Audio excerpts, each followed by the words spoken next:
હવે આપણે નિબંધના 3 પાર્ટનું ડિસ્કસ કરીશું. એક પાર્ટ છે ઇન્ટ્રોડક્શન, બીજો છે બોડી એન્ડ ત્રીજો છે કન્ક્લુઝન. એમાં સૌથી પહેલા આપણે શરૂઆત કરીએ ઇન્ટ્રોડક્શનથી. તો ઇન્ટ્રોડક્શનમાં શું આવે છે?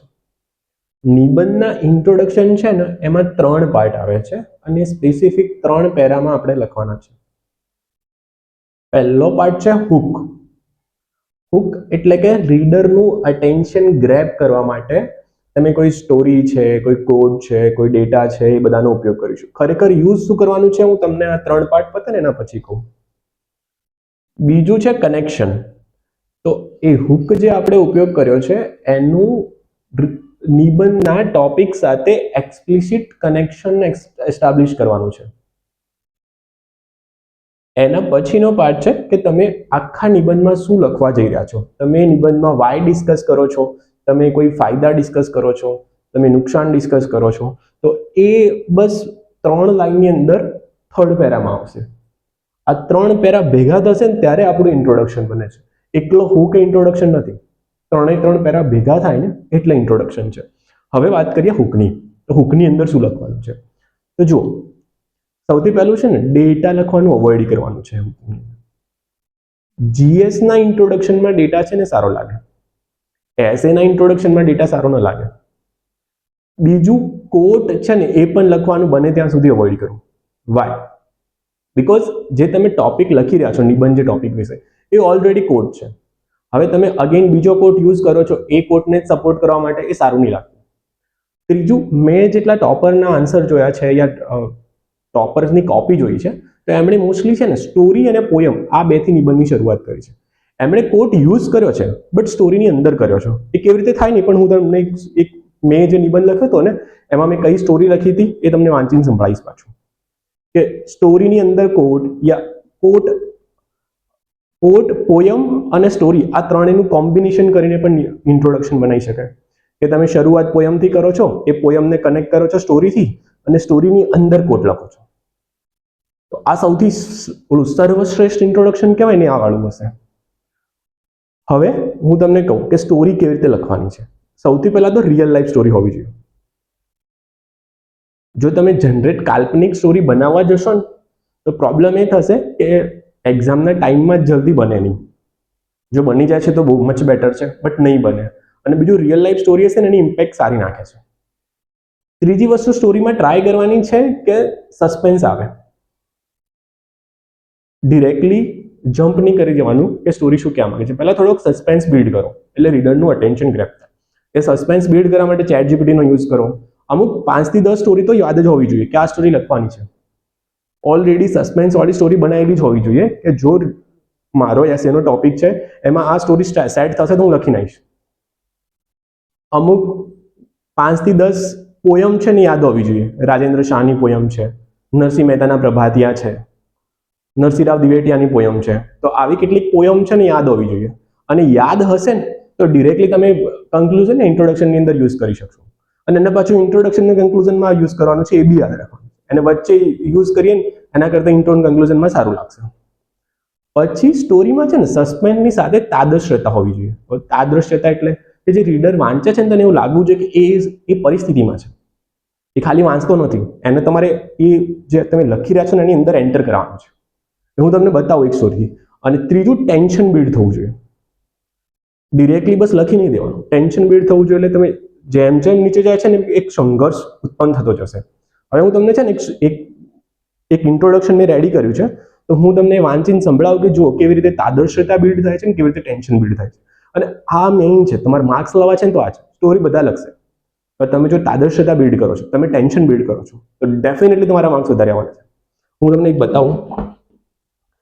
છોંજી નાંગમો કરીને એક છોકરી હતી જેને 8મા ધોરણની અંદર પોતાની આંખો ગુમાવી હતી અને એ માઉન્ટ એવરેસ્ટની શિખર ઉપર ચડે છે.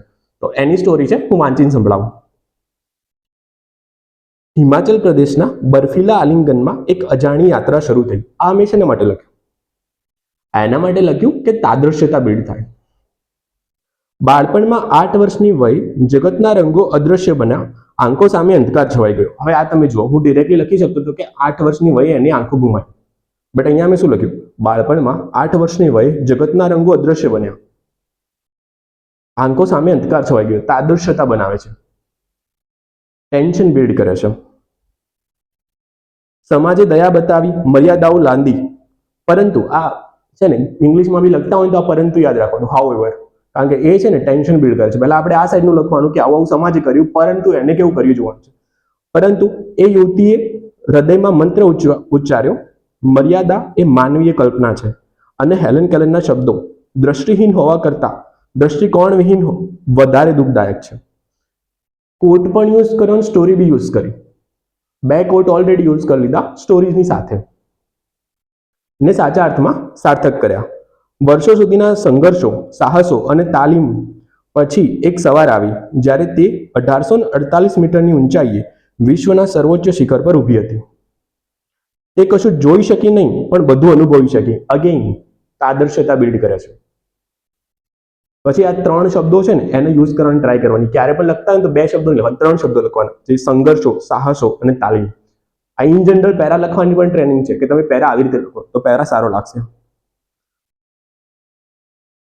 દુનિયાને લાગ્યું કે આ અશક્ય છે, પરંતુ તે ક્ષણમાં સાબિત થઈ ગયું કે અશક્યતા માત્ર માનવીય ભયનું નામ છે. આ સાહસિક એટલે માઉન્ટ એવરેસ્ટ સર કરનાર ભારતની પ્રથમ દ્રષ્ટિહીન વ્યક્તિ છોનજીન આંગમો. હવે અહીંયા મેં એમ કીધું કે આ માણસ કોણ હતો, હજુ સુધી સસ્પેન્સ બિલ્ડ કર્યું હતું મેં.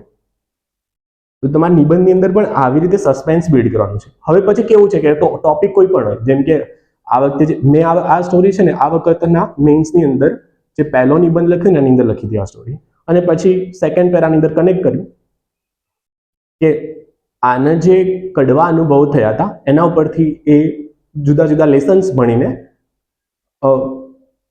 હિમાચલની મતલબ એક અશક્ય વસ્તુ છે એને એચીવ કરી. સ્ટોરી થઈ ગઈ ને એના પછી કનેક્શન તો તમે ગમે તે રીતે એસ્ટાબ્લિશ કરી લેશો, કારણ કે મોસ્ટલી એવા એસેજ પૂછે છે કે જે ઇન જનરલ ટ્રુથ હોય.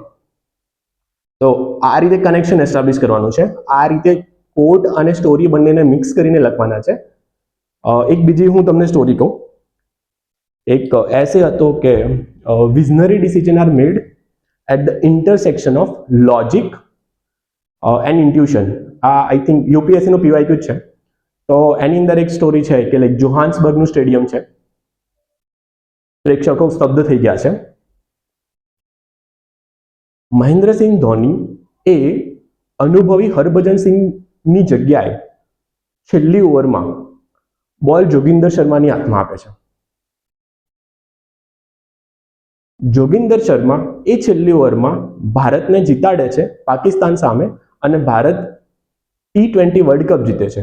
મહેન્દ્રસિંહ ધોનીનું હવે કનેક્શન એસ્ટાબ્લિશ થાય છે. મહેન્દ્રસિંહ ધોનીનો આ નિર્ણય હરભજન સિંહની જગ્યાએ જોગિંદર શર્માને આપવો, એ decision at the intersection of logic and intuition ઉપર હતો. તો આવી રીતે છે ને તમારે 10 થી 15 સ્ટોરી યાદ હોવી જોઈએ, અને આવી રીતે સસ્પેન્સ બનાવેલી હોવી જોઈએ. તો ત્યાં જઈને બસ સેટ કરવાનું છે, જો તમે સમજો છો તો. આની અંદર આપણે 3 વસ્તુઓ થઈ, હૂક પણ થયો, કનેક્શન પણ થયું. હવે હા, એસેમાં હવે શું લખવાનું છે એ લખવાનું છે. તો હું કેવું કરું છું, મારું ફિક્સ હતું કે હું આ લખું છું કે આ નિબંધ એક વિચાર યાત્રા છે, જેની અંદર હું આ વસ્તુની વાત કરવાનો છું જે તમે નિબંધમાં વાત કરવાના હોય, કે હું કડવા અનુભવો શું છે, કડવા અનુભવો કેવી રીતે આપણને સર્વશ્રેષ્ઠ શિક્ષણ આપે છે, એની વાત કરવાનો છું. તો એ હું અહીંયા લખી દઉં આખા નિબંધમાં હું શું વાત કરવાનો છું. અને પછી આપણે આખા નિબંધમાં એ જ લખવાનું છે જે મેં કીધું ને, થીસિસ. એ હવે આપણે આગળના લેક્ચરમાં જોઈશું કે થીસિસ કેવી રીતે બિલ્ડ કરવાનો છે. મેં અહીંયા તમને શીખવાડ્યું પેરા કેવી રીતે લખવાનો છે, અને આ ખાલી ઇન્ટ્રોડક્શન માટે નથી. ઇન જનરલ બી તમે પેરા લખો છો તો એ પેરાની અંદર પણ તમારે આ રીતે ટેન્શન બિલ્ડ કરવાનું છે, થોડીક તાદ્રશ્યતા આવવી જોઈએ. ઓકે.